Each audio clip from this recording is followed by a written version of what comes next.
Welcome to the 6 Traits of Executive You. I'm Blair Cook. And I'm Jen Nicholson. We're both many times CFOs and partners at Executive Finance. Do you want to know the secret of what it takes to become and succeed as a financial executive? We'll tell you what those secrets are in a moment. Does your career sometimes feel like a long, random walk? Do you feel frustrated by the lack of promotions when everyone around you seems to be getting promoted? Now, for many of us, the early years of our careers were focused on getting graduate level studies behind us, maybe getting a professional financial designation. Not to mention some work experience. Really, any work experience. Yeah, definitely. And with formal education behind us, we moved into the ranks of middle management where we honed one or more technical areas toward mastery. Controllers master accounting. And financial analysts master financial planning and analysis. Treasury people master banking and financing. You get the idea. But somewhere after spending a decade in the workforce, some of us are going to aspire to play an even greater role, but perhaps lack the understanding of what it takes to get to that next level. The problem is, there is really no roadmap that guides you through this journey. Some of us arrive at the corner office faster than others, and some never arrive at all. Why is that? It's typically not your technical competency, but is usually related to the softer, more polished qualities that you're missing. What is holding you back are some of those things you may not even actually be aware of because they're kind of said behind closed doors and not shared with you. Things such as, he's brilliant, but not well liked. Just doesn't connect with people. or perhaps maybe something like always looks a little nervous or maybe stiff in conversation and in presentations. Or comes on way too strong and really needs to dial back the intensity. Or perhaps maybe it's they don't dress well or the clothes don't fit well. I don't have that problem. No, you don't.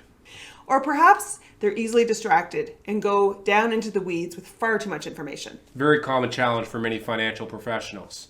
And perhaps it's even this one. They lack the confidence and come across as tentative and meek. The 6 traits of executive presence are the difference between a financial professional and a financial executive.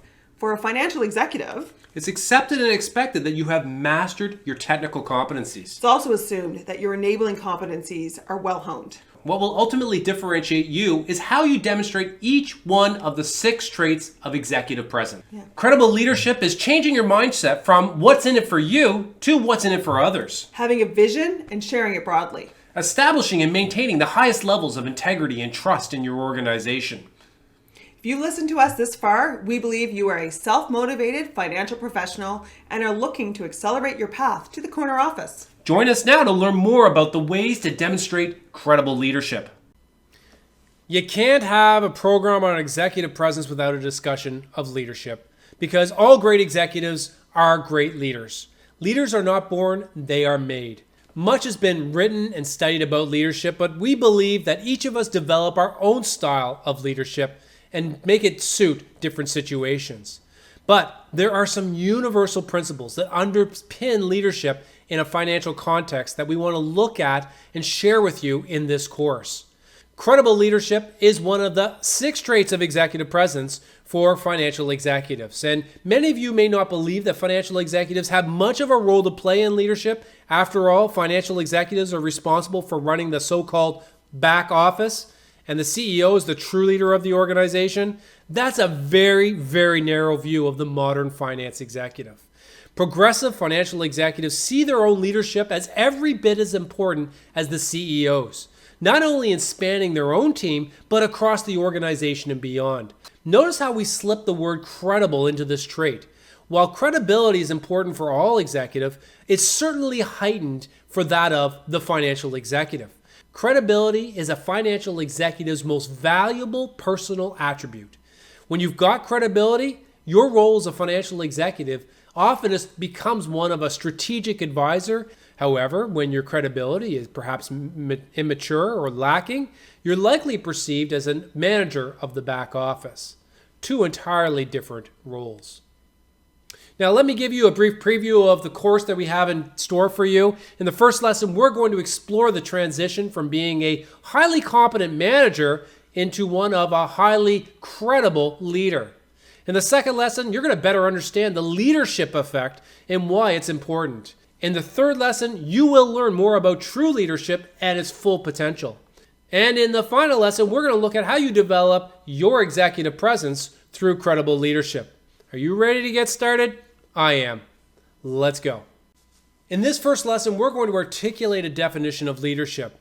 All executives were great managers at one point in their careers. Great managers got promoted because they were highly competent themselves and they were good at using the resources they had at their disposal to get work done. However, great financial executives still get the work done, but they spend much of their time building competency in their own teams, connecting finance with the rest of the organization, and ultimately building the capacity of the organization to do more.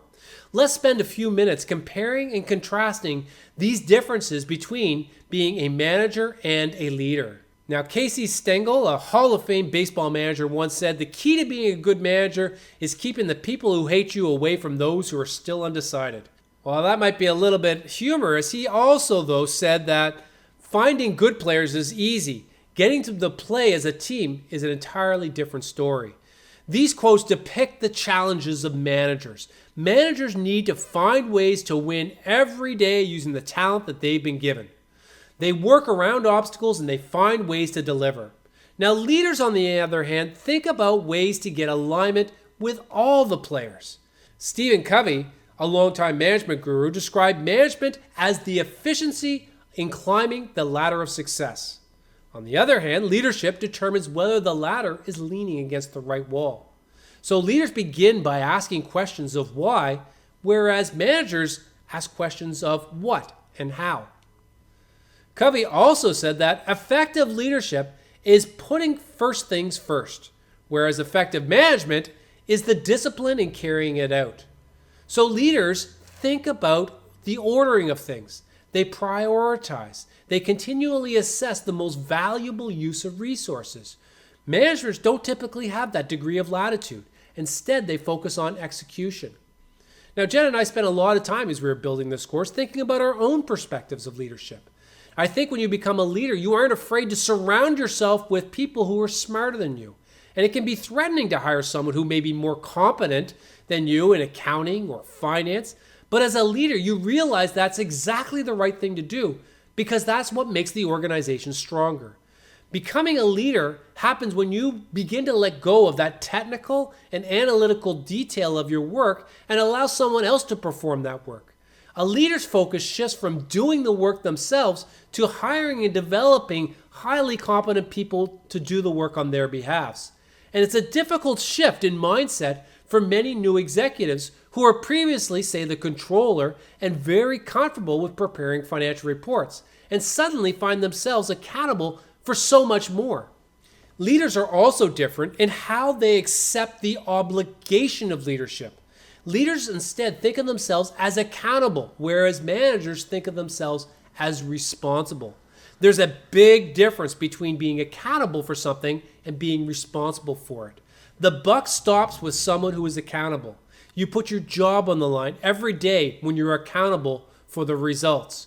Being responsible, on the other hand, is a lesser standard. It implies an obligation and an attentiveness, but it puts a ring fence around it. You're only responsible for A, B, and C. And if something else comes along, say D, well, that's not your problem because you weren't responsible for it. Let's adopt a working definition of leadership. And what is leadership? Well, Julian Barling of Queen's University summarizes it as to take people to places they would not have gone by themselves and get them to do things they otherwise would not have done. Because, one, they want to do it, and two, they understand why. This definition takes us a step further because it recognizes that leaderships tap into the imagination, the spirit of those who lead and create this X factor effect. In the lessons that follow, we're going to learn more about how your executive presence is created when you're able to demonstrate credible leadership. I was at a board meeting once and we were discussing the performance of a newly hired CFO. Our previous CFO had really struggled with credibility issue. Our financial statements often contained all sorts of little errors, whether they're adding errors, transposition errors, or just typos. The person also wasn't able to answer the questions about the details at the level we wanted. And the board was often surprised by the financial results. So we hired a new CFO, and after a couple of board meetings, the financial statements and the explanations had improved considerably. However, the concern was raised because of the increase that we saw in the administrative costs directly relating to the approach that the new CFO was taking. Instead of doing the financial statements himself, he had made a conscious decision to hire highly competent people to do some of this work on his behalf. So the question was then asked, if these people are so good at doing this, then what does the CFO do now? This narrow view of the CFO proliferates so many organizations that we come across. And so in this lesson, we're going to explore why leadership matters and what this individual must do to be successful as a financial leader. Leadership is first and foremost about motivating others. Intrinsic motivation is driven by three things, according to Zoller and Preston in their book, Enhancing Your Executive Edge. First of all, people have to know where they fit. Secondly, we need to enable them to become competent in what they do. And then thirdly, we need to allow them to be autonomous, at least to some degree, in how they go about doing it. So leadership is about motivating others in these three things. So